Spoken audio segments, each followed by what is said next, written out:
How to become successful cost and management accountant. Students, आपने CMA inter June 24 exam clear किया है और इसमें आप सीएमए फाइनल का एक ग्रुप दिसंबर 24 में दे सकते हैं और जून 25 में आप बहुत ग्रुप दे सकते हैं, बशर्ते कि आपकी 10 मंथ्स की प्रैक्टिकल ट्रेनिंग पूरी हो गई हो। और नहीं तो आप दिसंबर 25 में तो देंगे क्योंकि जब तक आपकी 10 मंथ्स की ट्रेनिंग भी पूरी हो जाएगी। तो कुल मिला के अब आप लोगों के सामने दो बेसिक इश्यूज है, एक तो प्रैक्टिकल ट्रेनिंग की और दूसरा है इस एग्जाम क्लियर करने का, जो मैं आप लोगों से एक एक करके डिस्कस करूंगा। सबसे पहले अपन करते हैं प्रैक्टिकल ट्रेनिंग, जिसमें इश्यू होता है कि साहब प्रैक्टिकल ट्रेनिंग में बड़ी फर्म से करूं या मीडियम साइज फर्म से कर लूं। तो देखो सिंपल सी बात है, एक चीज ध्यान रखना, आप लोग कंसल्टेंसी उन लोगों से लोगे जो ऑलरेडी प्रैक्टिकल ट्रेनिंग कर रहे हैं या सीएमए बन गए हैं, वो अलग अलग तरीके की आपको ओपिनियन देंगे। आपको कंफ्यूज होने की जरूरत नहीं है, एक ही नीड है कि आपको प्रैक्टिकल नॉलेज होना काम आना चाहिए। तो इसलिए बहुत ज्यादा बड़ी फर्म में जाके अटकने के बजाय बेटर है कि मीडियम साइज से करो, जिससे कि काम भी सीखने को मिल जाए और आप लोगों को जो स्टडी का टाइम भी आप लोगों को मिल जाए। तो इसके लिए आपको भीड़ को फॉलो करने की जरूरत नहीं है, क्योंकि भीड़ के हिसाब से अगर कोई डिसीजन लेंगे, बिना सोचे समझे डिसीजन लेंगे, तो वो डिसीजन सक्सेस नहीं होता है। इसलिए आप अपने हिसाब से डिसीजन लो कि मेरे को कहाँ करना है, कहाँ नहीं करना है, यानी आप अपना जजमेंट करो, भीड़ को देखना ही नहीं है। तो आप अच्छा डिसीजन ले पाओगे, रेशनल डिसीजन ले पाओगे। और दूसरा है इस एग्जाम को पहले अटेम्प्ट में क्लियर करना, कोशिश हो तो रैंक के साथ क्लियर करना। और देखो किसी भी एग्जाम को पास करने के लिए जो बेसिक नीड होगी, क्योंकि आपकी एग्जाम डेली होते हैं, बीच में गैप नहीं होते हैं, तो आपको ये मान लो कि एक सब्जेक्ट एग्जाम देके आओगे, उसके बाद में लगभग आधा दिन का टाइम मिलेगा, 0.5 डेज का टाइम मिलेगा। तो एक काम आपको करना पड़ेगा कि अगर 0.5 डेज में आप रिवीजन करना सीख गए, तो ये मान लो कि आपका सीएमए एग्जाम पहली बार में हो जाएगा। और अगर 0.5 डेज में रिवीजन करना नहीं आया, आधा दिन में रिवीजन करना नहीं आया, तो इसका मतलब है कि जितना पोर्शन आप उस समय रिवाइज नहीं कर पाओगे सब बेकार है। मान लीजिए आपने 100% पोर्शन को आप 2 दिन में रिवाइज कर सकते हो, लेकिन वहां तो 0.5 डेज में रिवाइज करना है, तो इसका मतलब है कि 0.5 डेज में रिवाइज नहीं कर सकते हो, 2 दिन में रिवाइज कर सकते हो, तो आपके किसी भी काम का नहीं होगा। तो 0.5 डेज में रिवीजन करना सीखना पड़ेगा। इस रिवीजन करने के लिए क्या है, 4 रिवीजन कम से कम करने पड़ेंगे। अगर आपका कोर्स कंप्लीट होने के बाद में 4 बार अगर आपने इसका रिवीजन किया है, सीएमए फाइनल के सारे सब्जेक्ट्स का 4 बार रिवीजन किया है सिस्टमेटिक तरीके से, तो आप आधे दिन में रिवाइज करना सीख जाओगे। लेकिन 4 बार रिवीजन नहीं किया, कम रिवीजन किया है, तो आधा दिन में रिवीजन करना नहीं आएगा और एग्जाम पास होना मुश्किल हो जाएगा। अब ये जो 4 बार रिवाइज करने के लिए कितना टाइम चाहिए, 4 बार रिवाइज करने के लिए चाहिए 6 महीने का टाइम, यानी कोर्स कंप्लीट करने और एग्जाम के बीच में 6 मंथ का टाइम आपके पास ऐसा होना चाहिए जिसमें आप 4 बार रिवाइज कर सको। अगर 4 बार रिवाइज कर लोगे तो डेफिनेटली है कि एग्जाम पहली बार में पास होगा, जितना एक्सपेक्ट कर रहे हो उससे काफी ज्यादा मार्क्स आएंगे। इसलिए 4 रिवीजन इज मस्ट। अब ये 4 रिवीजन का जो टाइम सेट है वो कैसे होता है कि जैसे बीएसआई की बात करूं मैं, तो कोर्स खत्म होने के बाद लास्ट के 6 मंथ में मॉक टेस्ट चलते हैं और उसमें 3 मॉक टेस्ट सीरीज होती है।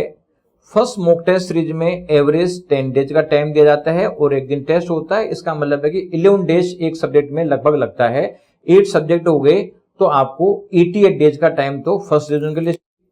सेकेंड रिवीजन 5 डेज के गैप में होते हैं, एक दिन एग्जाम का चाहिए, इसका मतलब 6 डेज हो गया, तो यानी 8 सब्जेक्ट में 48 डेज सेकेंड रिवीजन करने के लिए चाहिए।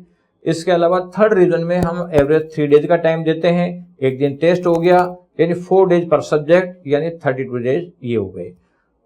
और इसके बाद में आपको जब एग्जाम के बीच का गैप आएगा तो 2-2 दिन में रिवीजन करने के लिए टाइम चाहिए, तो 16 डेज ये हो गए। अब क्योंकि पहला पेपर होता है उसमें 2-3 दिन का टाइम एक्स्ट्रा दिया जाता है जिससे कि वो पेपर वीक नहीं रहे, तो 4 दिन हमने कंटिजेंसी में ले रखा है। तो इस तरीके से आपको 188 डेज की रिक्वायरमेंट है।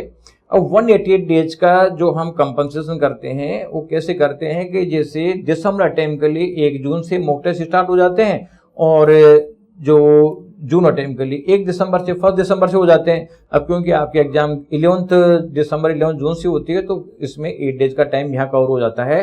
तो कुल मिला के 180 डेज का टाइम आपको चाहिए ही चाहिए, जब जाके आप 4 टाइम रिविजन कर पाओगे। और जब आप आधा दिन में रिवाइज करना सीखोगे और फिर सब चीज लिख के आओगे जितना आपने मेहनत करी है। अब ये 4 टाइम रिविजन की बात क्यों करता हूं मैं, क्योंकि मैंने एनालिसिस किया है कि जिन बच्चों ने 4 बार रिवीजन किया है, यानी अगर आप लास्ट के 6 मंथ में सिलेबस को 4 टाइम्स रिवीजन कर देते हो 6 महीने का टाइम देके, तो 100% बच्चा पास होगा, या 100 बच्चे एग्जाम देंगे, 100 के 100 पास होंगे जिन्होंने 4 बार रिवीजन किया है। लेकिन अगर रिवीजन की संख्या 3 रह गई, तो 3 रिवीजन से रिजल्ट में डाउनफॉल आता है 10%। यानी जो बच्चे केवल 3 रिवीजन कर पाते हैं, वो 100 में से 100 के बजाय 100 के बजाय केवल 10 ही बच्चे पास होंगे। इतना इफेक्ट पड़ जाता है एक रिवीजन का। इसके अलावा अगर किसी बच्चे ने 2 बार रिवीजन किया है तो रिजल्ट 1% जाता है, और 1 बार ही किया है तो रिजल्ट आने की पॉसिबिलिटी खत्म। कुल मिला के 4 रिवीजन जो है ये कम से कम चाहिए, जब जाके 100% अपन सोच सकते हैं कि साहब पास हो जाएंगे। अब आज से लेकर और दिसंबर 25 एग्जाम के बीच में आपके पास में 15 मंथ का टाइम अवेलेबल है, और इस 15 मंथ में आपको 3 काम करने हैं। पहला तो है कि इन 8 सब्जेक्ट्स का आपको कोर्स कंप्लीट करना है, चाहे कोचिंग के साथ चाहे विदाउट कोचिंग, यानी 8 सब्जेक्ट का कोर्स कंप्लीशन हो जाए। इसके अलावा जो आपकी प्रैक्टिकल ट्रेनिंग होती है, उसमें कम से कम 10 मंथ्स की प्रैक्टिकल ट्रेनिंग एग्जाम से पहले होना जरूरी है। हालांकि 3 ईयर की रिक्वायरमेंट है, लेकिन कम से कम 10 मंथ्स का रिक्वायरमेंट है अभी पहले करने के लिए। इसके अलावा आपको जो 80 आवर्स की स्किल ट्रेनिंग भी करनी पड़ेगी। 3 काम आपको पहले करने पड़ेंगे। अब अपन बात करें कि सीएमए का रिजल्ट का ट्रेंड क्या चल रहा है, तो मैं एनालाइज कर रहा हूं कि नॉर्मली जो आपका सीएमए फाउंडेशन है, इसका रिजल्ट अराउंड 70% मान लेता हूं मैं। हालांकि वेरिएशन करता है, कभी 50 आता है, कभी 60 आता है, कभी 70 आता है, कभी 80 आ जाता है, यानी अराउंड 70% मान लेता हूं मैं। इसके अलावा सीएमए इंटरमीडिएट का जो रिजल्ट है वो लगभग 10% आता है, और सीएमए फाइनल का रिजल्ट भी 10% ही आता है।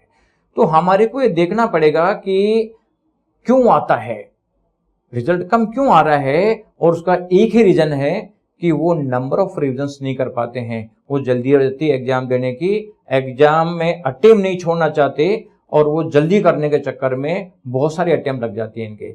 इसलिए सीएमए फाउंडेशन चाहे ठीक है इजीली निकल जाते हैं, फिर इंटर और फाइनल इजीली पास नहीं होते हैं। लेकिन अगर सिस्टेमेटिक प्लान बना के आप स्टडी करोगे तो डेफिनेटली पास हो जाओगे। तो सिस्टेमेटिक प्लानिंग के बेसिस पे वर्किंग करना आपको इसमें। अब जो रिजल्ट इंटर और फाइनल का डाउन जा रहा है, इसके लिए हम सिस्टेमेटिक प्लानिंग करेंगे। लेकिन सिस्टेमेटिक प्लानिंग करने के लिए हमारे को ये जरूर आइडेंटिफाई करना पड़ेगा कि ऐसे क्या क्या रीजन है जिसकी वजह से रिजल्ट में डाउनफॉल आता है। तो रीजंस हमें आइडेंटिफाई करना पड़ेगा, और जो हमने पास्ट एक्सपीरियंस के बेसिस पे जो ये रिसर्च किया है, उसमें पता चलता है कि कुछ ऐसे रीजन है जिसकी वजह से सीएमए फाइनल और इंटर का रिजल्ट डाउन जाता है। इसमें पहला है कि जो आपका आईसीएमए का जो मटेरियल है, जो इंस्टीट्यूट स्टडी मटेरियल देती है, उसको जनरली लोग पढ़ते नहीं है, इसके बजाय शॉर्ट नोट्स पढ़ते हैं। तो जब मटेरियल अलग पढ़ा जाएगा तो इसका मतलब है कि उससे रिजल्ट नहीं आ पाएगा, क्योंकि जब आपकी कॉपीज चेक होगी, जो आंसर की बनेगी वो आंसर की जो है सीएमए की स्टडी मटेरियल से बनती है। लेकिन स्टडी मटेरियल नहीं पढ़ते हैं, दूसरा मटेरियल पढ़ते हैं, तो उसमें क्या क्या प्रॉब्लम आती है उसके एक तो जब वो एक्स्ट्रा मटेरियल पढ़ने में आता है कि एक्सेसिव स्टडी हो जाता है। जैसे मान लीजिए एक्सेसिव बाहर के मटेरियल ने क्या कर रखा है, जो सीएमए का जो मटेरियल है, इसके अलावा जो लोग बाहर की बुक्स प्रोवाइड करते हैं उन्होंने अदर प्रोफेशनल एग्जाम जैसे सीए के एग्जाम के क्वेश्चन ले रखे हैं, और पास्ट के जो आपके एमटीपी पास्ट एग्जाम के क्वेश्चन आंसर बहुत सारे ले रखे हैं। क्वेश्चनों की संख्या 3 गुना हो जाती है, जबकि पेपर में से आना, अगर आपका स्टडी मटेरियल ढंग से पढ़ लिए तो पूरा पेपर करने की पोजीशन में आ जाओगे। तो एडिशनल मटेरियल क्यों पढ़ा जाए? जैसे मान लीजिए आप अगर 300 पेज पढ़ के पास हो सकते हो तो 1500 पेज क्यों पढ़ा जाए? क्योंकि 1500 पेज पढ़ने की कोशिश करेंगे तो क्वालिटी वीक हो जाएगी, क्योंकि क्वालिटी वीक हो जाएगी तो इतना रिटेंशन नहीं रह पाएगा। तो ये सबसे बड़ी प्रॉब्लम आती है एक्सेसिव मटेरियल पढ़ने में। इसके अलावा वो मटेरियल जो होते हैं अपडेटेड भी नहीं होते हैं। कई बार ये प्रोफेशनल एग्जाम में पहले कोई आया, उसका आंसर कुछ अलग था, बाद में इंस्टीट्यूट ने अपडेट कर दिया, लेकिन वो एडिशनल मटेरियल पढ़ रहे हैं, उसमें पुराना आंसर चल रहा है। तो इसका मतलब है कि अगर एग्जाम में आएगा तो नहीं आंसर से जवाब देना पड़ेगा, तो वो भी गड़बड़ इस बाहर के स्टडी मटेरियल में हो जाती है। और तीसरी जो इम्पोर्टेंट जो कमी रहती है वो रहती है कि जो आंसर है जो बाहर के मटेरियल का वो सीएमए के आंसर पैटर्न से मैच नहीं करता। लोग शॉर्टकट बना लेते हैं और वैसे भी कॉपीराइट इशू आता है, इसलिए लोग उसको अलग तरीके से प्रेजेंट करते हैं और वो प्रेजेंटेशन सीएमए इंस्टीट्यूट को समझ में बैठता नहीं है, मार्क्स मिलते नहीं है। इसलिए जो आपको सीएमए जो मटेरियल है, स्टडी मटेरियल सीएमए इंस्टीट्यूट देती है, उस पर फोकस करना पड़ेगा, सबसे इंपॉर्टेंट चीज है। अब देखो एक चीज दूसरी प्रॉब्लम है कि ये मैटर अपन दूसरा क्यों पढ़ते हैं, जब सीएमए का मटेरियल अवेलेबल है पर दूसरा मैटर क्यों पढ़ा जाता है? वो इसलिए पढ़ा जाता है, मैंने पहले बताया था कि इसमें हम जो एग्जिस्टिंग स्टूडेंट्स हैं उनसे सलाह लेते हैं। और आपको पता है कि एग्जिस्टिंग स्टूडेंट्स जो है क्यों रिजल्ट 10% जा रहा है, एग्जिस्टिंग स्टूडेंट्स में से 90% बच्चे फेल होंगे। इसका मतलब आपको मान लीजिए 10 बच्चे मिलते हैं तो 10 में से 9 तो फेल होने वाले मिलेंगे, 1 पास होने वाला मिलेगा। अब आप 10 बच्चों ने में से 9 ने एक पर्टिकुलर आपको ओपिनियन दी, एक ने कुछ अलग दिया, तो आपको लगेगा यार 9 जो कर रहे हैं वो काम हमें करना चाहिए, और जो 9 कर रहा है ये काम करोगे तो इसका वो तो फेल होने वाले बच्चे हैं। तो फेल होने वाले बच्चों से रिजल्ट नहीं आता, तो एक सबसे बड़ा इश्यू इसका ये भी रहता है। तो आप लोग जो भीड़ के साथ नहीं चलें, अपना खुद जजमेंट करें। और सिंपल सी बात है, जब ICMEI के स्टडी मटेरियल से क्वेश्चन आता तो वही पढ़े ना, पर दूसरा क्यों पढ़े। सीएमए फाइनल दिसंबर 25 के लिए VSI का क्या सिस्टम है ये मैं आप लोगों को समझाता हूं। VSI के सिस्टम के 3 पार्ट है। एक तो है टाइमली कोर्स कंप्लीशन, जो हम इसका टारगेट लेके चल रहे हैं, एग्जाम के 6 मंथ पहले कोर्स कंप्लीट हो जाएगा, इन 9 मंथ में कंप्लीट कोर्स हो जाएगा। दूसरा है आपका सिस्टेमेटिक 4 मॉक टेस्ट सीरीज, जिसमें एक टेस्ट सीरीज कोर्स के साथ साथ हो जाएगी और 3 100% सिलेबस की मॉक टेस्ट सीरीज कोर्स खत्म होने के और एग्जाम के बीच में होगी। इसके अलावा पर्सनलाइज गाइडेंस, अब किस बच्चे को क्या पढ़ना है क्या नहीं पढ़ना, वो सबके लिए अलग अलग होता है। कोई वीक बच्चा होता है जो पास होने की बॉर्डर लाइन पे, उसको कुछ अलग चीज बताई जाती है, जो रैंक की बॉर्डर लाइन पे अलग बताई जाती है, फर्स्ट रैंक की बॉर्डर लाइन वाले को अलग बताया जाता है। तो वो पर्सनलाइज गाइडेंस जरूरी होती है, क्योंकि एक ही चीजें सबके लिए एप्लीकेबल नहीं होती है। तो ये बहुत जरूरी है और रिजल्ट के लिए सबसे इंपॉर्टेंट फैक्टर है, तो वो पर्सनलाइज गाइडेंस ही है। जैसे डॉक्टर मान लीजिए दवाई देता है तो पता चलता है कितनी मतलब उसके बुखार है, उसके हिसाब से कितने mg की गोली देनी है, कितने दिन में कितनी बार देनी है, सब जो एक एक को देख के डिसाइड किया जाता है। अदरवाइज मार्केट में टेबलेट्स तो वैसे भी अवेलेबल है। उसी तरीके से अगर इंडिविजुअल बेसिस पे प्लान नहीं बनाया जाएगा तो रिजल्ट नहीं आएगा। तो ये पर्सनलाइज गाइडेंस पे VSI का स्पेशल फीचर है। अब हम देखते हैं कि जो हमारे पास 15 मंथ का टाइम अवेलेबल है, इसका अलोकेशन कैसे कैसे करेंगे। और आप ताजुब करोगे जब आप अलॉट करके देखोगे तो पता लगेगा यार 15 डेज का तो मेरे पास टाइम ही नहीं है, तो बहुत कम टाइम है, इसमें कैसे होगा। अब जैसे मैं आपको प्लान बताता हूं कि 15 मंथ है, इसमें से 6 महीना तो अपन रिवीजन करने के लिए छोड़ रहे हैं, जो 100% मॉक टेस्ट सीरीज लास्ट के 4 रिवीजन करने के लिए, तो अपने पास कितना महीना बचा, 9 मंथ का टाइम बच गया। और ये जो 9 मंथ का टाइम है इसको डेज से मल्टीप्लाई कर देते हैं तो अराउंड 30 डेज मान लेते हैं, तो 270 डेज हो गए। और अब आप एक दिन में कितने घंटे पढ़ सकते हो उसकी बात करें, क्योंकि आपकी ट्रेनिंग भी स्टार्ट रहेगी। अभी इंटर तक तो आप फ्री थे, इसलिए मतलब कोई दिक्कत नहीं थी, लेकिन अब तो ट्रेनिंग रहेगी। आप ज्यादा से ज्यादा 6 घंटे का टाइम निकाल सकते हो ट्रेनिंग टाइम के अलावा पढ़ने का। ये मान लो 6 घंटे भी मतलब जो है बहुत मुश्किल से निकलेगा, लेकिन मैं 6 आवर का टाइम मान लेता हूँ। कम से कम इतना तो निकालना ही पड़ेगा, ज्यादा निकल जाए तो बहुत अच्छा है। तो 6 आवर से मल्टीप्लाई करता हूं मैं, तो 16-20 आवर्स का टाइम अपने पास अवेलेबल है।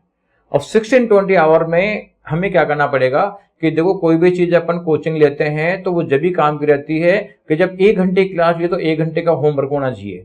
अगर 1 घंटे की क्लास के साथ 1 घंटे का होमवर्क नहीं हुआ तो सब बेकार है। इसलिए आपका आधा टाइम जाएगा वो रिवीजन करने में जाएगा, होमवर्क करने में जाएगा। तो ये जो आपको 16-20 आवर्स है, इसमें से 8 से 10 घंटे का क्लासेज का टाइम और 8-10 आवर्स का टाइम जो है वो आपका होमवर्क करने का, रिवीजन करने का टाइम है। यानी कुल मिला के 8-20 आवर्स में आपको 8 सब्जेक्ट कंप्लीट करने हैं। तो आप ताजुब करोगे 8 जो इसमें आप टाइम निकालोगे 8-10 आवर्स में, तो आपको 101 दिन मिलेगा, 101 डेज पर सब्जेक्ट। यानी 101 दिन में तो कोर्स नहीं हो पाएगा, कम पड़ेगा, तो ये भी एक झमेला है। तो ये जो शॉर्टफॉल है इसको कैसे कवर करेंगे, तो इसको कवर करने का जो एक तो तरीका जो हॉलीडेज है, जैसे संडे का छुट्टी रहेगा या और भी जो आपको हॉलीडेज मिलते हैं उसमें आप 15-16 घंटे पढ़ाई कर सकते हैं। तो हॉलीडेज का बेस्ट यूटिलाइजेशन करो।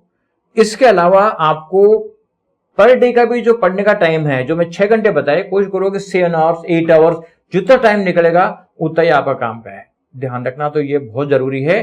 तो ये वीएसआई का सिस्टम है, उसमें आपका एग्जाम से 6 महीने पहले कोर्स कंप्लीट हो जाएगा, यानी दिसंबर 25 एग्जाम के लिए आपका जो कोर्स है 31 मई तक कंप्लीट हो जाएगा।